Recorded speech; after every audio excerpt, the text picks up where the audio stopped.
Welcome to the Thought Leadership Series featuring interviews with some of the best minds in the industry. Today's special guest is popular platform speaker and best-selling author, Dave Anderson. I'm Steve Savant, syndicated financial columnist and talk show host. In this segment, we're talking about real-life stories using non-convincing language, all from Dave's book, Non-Convincing Language. Well, Dave, let's talk about this. We've been talking about your pillars, and if you missed our show, I highly recommend that you go back and watch the shows in sequence. I think it'll really help your tutorial experience. Here are all four of these pillars. We're going to use a real-life story. You're going to walk us through the milestones of each pillar and kind of escort us through an idea here using a real story. Yeah, exactly, Steve. Thanks. And one thing to remember, too, you see this arrow here. They're 1, 2, 3, and 4, but they're not always sequential. And so as I tell this story, I'm going to start telling you 1, 3, 4, 2. And how they work together. Dave, I just got used to your sequence. Now you're telling me you're going to mix it up. Okay. But it's not that much. They'll flow really, really well. Watch how this works. I was wanting to, here's prospecting. I was wanting to get a very high-end dentist in my community to work with me. We had a good relationship, etc. And I would ask him, I said, hey, it'd be nice to get together because he knew he was in the financial business. I said, love to take a look at your stuff. And he goes, yeah, Dave, I need to do that. I'd like a second opinion. But he wouldn't take action. Well, 6 months later, when, we saw the dentist again, I said, hey, are we ever going to get together? And finally he says, what do you need from me? I said, I need 10 minutes. Okay, so let's talk about pillar number 1 with me involved in this. A lot of times we're assumptive on our side that people want to work with us. And this whole non-convincing language idea is to get out of the convincing business, get into the sorting business, and sort fast. Be in front of the people that want to be in front of you. I'm the guy that wants to charge in on the white knight on the white horse to save everybody, and most of the guys in the business are. Really good people trying to help people, but not everybody wants our help. And we spend a lot of time dragging our rear ends on the ones that don't want our help, and we're not helping those that do. So let's go find them. So it's careful. We got to not be assumptive that they want to work with us. So when we sat down, 10 minutes, pillar number 2 shows up. I've got to ask an amazing question to get this guy to move. So here's my simple question, and I knew already that he had a financial person, an insurance person, an accountant, and an attorney. So he had the team assembled. I don't want to interfere with the team. I want to enhance it if I can. That's one of the ways I approach it. So here was my simple question. He goes, what do you need from me, Dave? I said, very simply, I just want to ask this question. With the team that you have assembled and doing what you're currently doing, are you fairly certain you're going to be able to maintain your current standard of living throughout your lifetime, which takes more and more money? He goes, I'm not sure.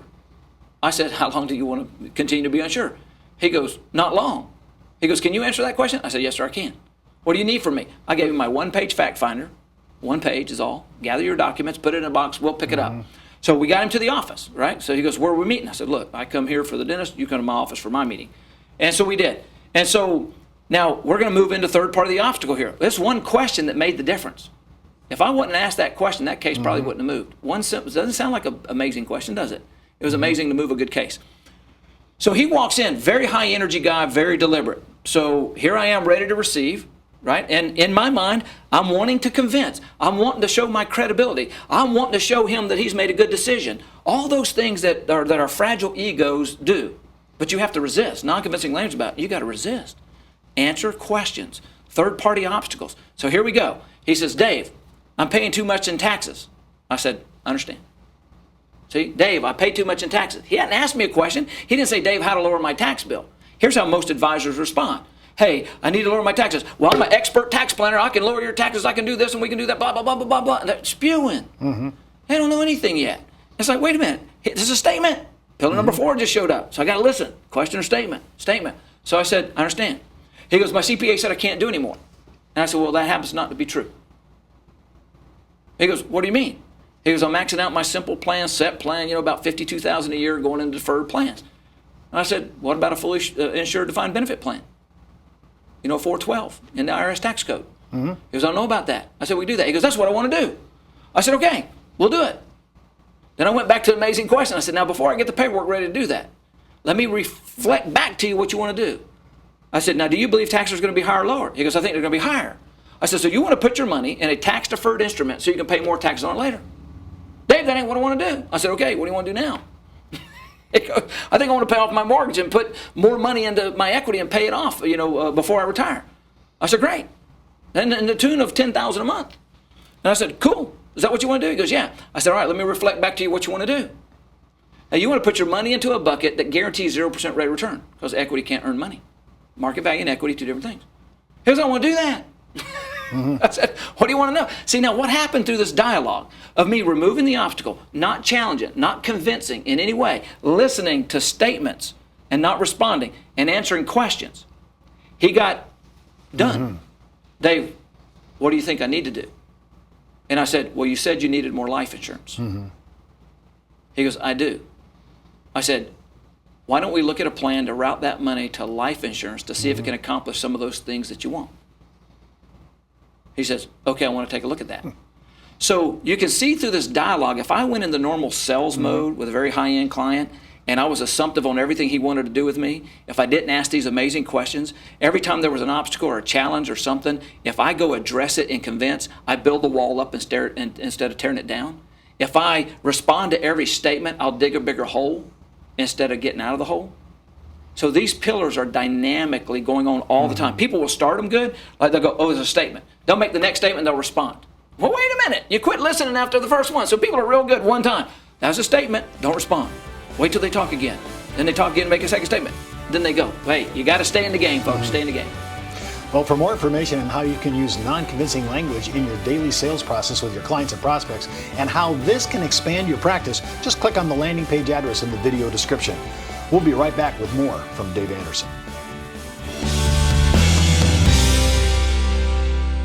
This is your website. Few people visit, and if it isn't attracting new visitors, it's not doing its job. Now you can drive more visitors to your website through dynamic content and email marketing with CreativeOne's Social Media Elite. Capture quality leads faster and easier.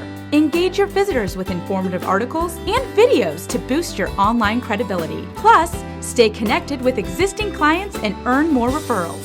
All content is customized for you. It's time to introduce your website to the world. Call your CreativeOne sales team at 800-992-2642 or visit us online at creativeone.com.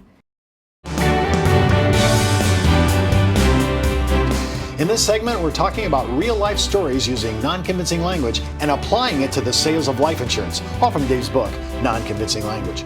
Well, let's put some pragmatic tires on this vehicle you've been building here and talk a little bit about this. Now, I have to say, and life insurance is my forte. I heard you explain this in a seminar a couple days ago, and I was floored by the utter simplicity of this and how the number of this, and this segment's really great because when you're looking at the final number of $120,000 annual premium, that should have got your attention. That's why we're going to watch this segment. I mean, that's a big number. Walk us through it. We had that on one case. On sometime. One case, yeah. Well, what happens that we see when we get into selling mode, and now we're getting into the application of the 4 pillars of non-convincing language. So you have to pay attention here. And so we said, don't be assumptive. Ask amazing questions. So in life insurance sales, now where we are in this case, so everybody knows that we're rolling this forward to a scene. This is a client that came in, already started working with them, have their data, have their model built, and now we have a process where we're going through the model. So everything's going to be addressed, from investments to life insurance to estate planning and all that. So this is a process. We're at the life insurance segment of our meetings with a client. So you got to know where we are with this. So here's the way I phrase it. They have stuff. They've made decisions. I know a lot of these decisions because our first interviews. But here's a pillar number 2, an amazing question. Very, very simple question. But instead of convincing, just ask, Mr. and Mrs. Klein, or Mr. Klein, especially if I have the wife in the room. If you're not here tomorrow, that unfortunate event happens, tell me what this looks like. Here's what I find, Steve, is people say, well, Dave, and we know this model, I have $400,000 of life insurance. I say, that's great. Not quite the question I asked. That's the product you have, the amount that you have. Tell me what it looks like or what you'd want it to look like. See, I'm bringing this to real life, conversational, meaningful discussion, not product oriented, my agenda to get a sale. That's the difference. It's all about them. It's nothing to do with me at this stage. I'm just a facilitator of stuff, right? So the guy says, well, Dave, I want my wife and kids to have the same standard of living that we enjoy today. And they already know my model about having a financial plan that's balanced, right? So we move forward and we say, okay, so we need to work to get the red line on the green line, that what you're doing matches what you want to consume throughout your lifetime. Standard living. That's all very simple stuff. And we don't know how to display this stuff simpler than 2 lines. This is what you want. This is what you got. So simple. So what most people have never seen, Steve, is their plan or their idea implemented in a way that's meaningful to them. You remember some of the previous shows we talked about, especially that road sign, confusion, all this knowledge, acronyms we use, and clients confused can't make a decision. We like visuals that simplify what we talk about. So here's the visual. There you are dead. This is what you want your family to have. This is what they're going to have. Are you happy or sad? Well, Dave, is that my life insurance plan implemented? I said, no, that's just death. Let's implement your current life insurance plan. See what that looks like. So you notice this red line falls off way out there at age 35, young guy. Okay, so there's 400,000 implemented. That's shocking to most people. When I do financial advisor training, they're shocked by this too. They're like, man, that doesn't have the impact that we think on an ever-increasing income model to maintain your standard of living, right? What you can't promise, you just try to. So they go, whoa, Dave, I need more life insurance. Now they're asking me. Now here's where I have a lot of fun. Remember I said communication should be fun? You don't need any life insurance. Let me be the first person to tell you you don't need any life insurance. They don't hear that, right? So, well, Dave, yeah, I want life insurance. Now, I agree to that. I don't think life insurance is a need product. I think it's a want product. You want something different for somebody else, or you want debt paid off, or whatever it is. It's a want product, and it's a future-thinking product. So he says, I want my family to be okay. How much does it take? He's asking me now. I don't know. I just built a tool and a model that just plug it in. I said, what if we move this to $1 million? It's better, still not balanced. What about 2.5 million? Okay, now we're getting in the ball game. The guys usually say, well, that's a lot of life insurance. Well, brother, it's a lot of life to protect. Your human economic value is a lot. What you're going to bring into this world and your family is a lot. It takes a lot of money to protect it. So just the language of walking through this, I said, what would you like to do? Well, Dave, I want to move forward and get more life insurance. Now, what's everybody going to ask, Steve, when they see this? When they see this, what's the question they're going to ask? How much? How much? Okay, so now here's the battle. Now we're in third part of the obstacle stuff in non-convincing language. The battle could begin. Now I got to convince you to price. I'm not doing it in my office. Is this something you want to pursue? I don't know what it's going to cost. It all depends on your health rating, etc. It can cost $1 to $1 million. I have no idea. We have to get a physical and an exam. And they go, okay, but can you give me a ballpark? I don't know till we get the rating. If you want to move forward, let's get an application started and order a paramedic exam. Let's get your rating, and we'll figure out if we can fix some of this, none of this, or all of this. Does that make sense? And they usually go, yes. Now, here's the point of all this. Where did I convince to premium? Where did I say what kind of insurance? I didn't say term, index, universal life, whole life insurance, anything, whatever your cup of tea is. I didn't say any of that. I got a client engaged to solving a problem, a visual that was simple, very easy dialogue, no walls built up, and a paramedic exam to move the case forward. That's how easy life insurance sales ought to be. Well, for more information on how you can sell more life insurance using non-convincing language with your clients and prospects, and how it can help build out your business, just click on the landing page address in the video description. And for more information on our shows, seminars, and workshops, just follow us on social media or visit us on our website. I'm Steve Savant. We'll see you next time on the Thought Leadership Series. And remember, keep thinking outside the box.